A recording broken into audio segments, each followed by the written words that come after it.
Somewhere along the way, you were told what Islam is.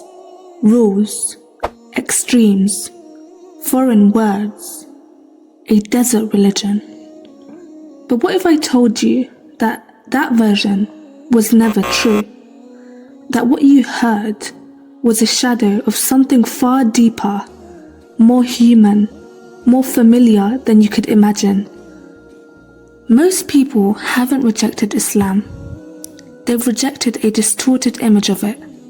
And that image was filtered through politics, culture, colonization, and fear.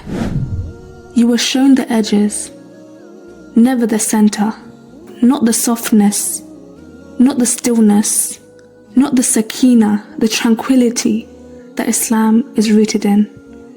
If there's one word that people get wrong, it's this: Islam means submission. Sounds harsh, right? Like surrendering to something against your will. But in Arabic, Islam doesn't mean forced submission. It means a willing alignment, like a seed surrendering to soil so it can grow, like a heart aligning with its nature. True submission in Islam isn't oppression, it's peace, because you stop fighting what you were built for. Islam was never just about rituals. It's not a checklist religion.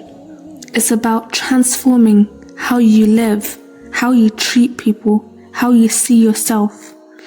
The Prophet Muhammad ﷺ once said, "The best of you are those who are best to others." And in the Qur'an, God speaks to the human being, not just the Muslim. "O mankind." It begins over and over again. It's talking to you. Islam isn't something you adopt like a new lifestyle trend. It's something you return to. The Qur'an says every soul is born upon fitrah, a pure natural state, in sync with the source. Learning about Islam isn't becoming someone else. It's about remembering who you already are, underneath the noise. So let's begin. At the center, the one you're told to submit to, the one we call Allah, not a man in the sky, not a force of fear, not distant, not indifferent. He is the uncreated, infinite, eternal, the one beyond gender, beyond image, beyond time. The Qur'an doesn't just tell you to believe in God, it shows you who He is. Ar-Rahman, Ar-Rahim, the most merciful, the most compassionate, not once, not sometimes, but at the start of almost every chapter in the Qur'an. This is who you're submitting to. Not oppression, not control, but unmatched mercy. When you redefine God, you redefine everything. Your fears, your purpose, your pain.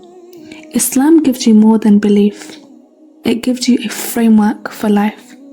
Suffering, it has meaning.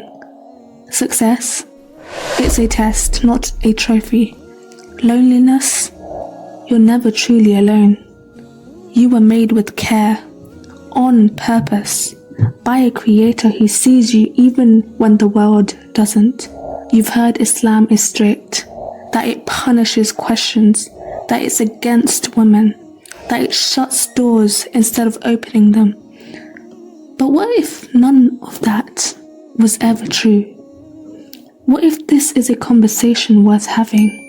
Not a debate, not a fight, just a real human search for clarity, whether you're Muslim or not, believer or skeptic. Maybe you thought Islam was for a specific people, a certain ethnicity, a place on the map, far from yours.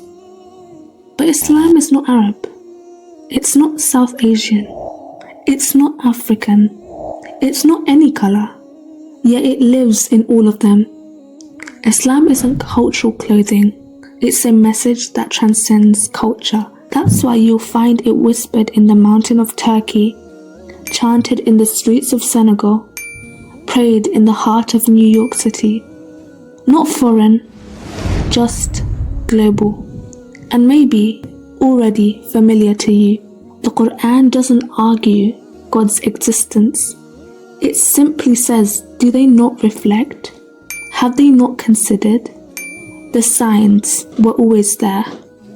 In the sky, in your breath, in your tears. If you thought Islam begins with rules, you were taught backwards. It starts with something else. Tawheed, not a restriction, not a theology degree, a reality. That everything flows from one source, one creator, one truth. And when your life aligns with that source, chaos becomes calm, fear becomes perspective, and your purpose becomes clear. Maybe this is the first time you've heard Islam framed like this. Maybe it's not. We often search far and wide for answers. In books, in podcasts, in people, in pixels. But the most important truths, the ones that actually settle your soul, they aren't shouted, they're whispered. And they were always with you. The Qur'an calls it a reminder, not a new message. A reminder of what your soul already knew before the noise, before the hurt, before the labels. That's what this is. Not a religion of control. A call to remember. You don't need to rush into answers. You don't need to change your life overnight. You just need to stay open, ask, reflect, doubt honestly, and give your heart permission to respond. Because the most important truths are the ones that feel like home when you hear them. If you made it this far, that says something. You're not here by accident. Something in you is searching, and something in Islam might be answering back. Thank you for being here.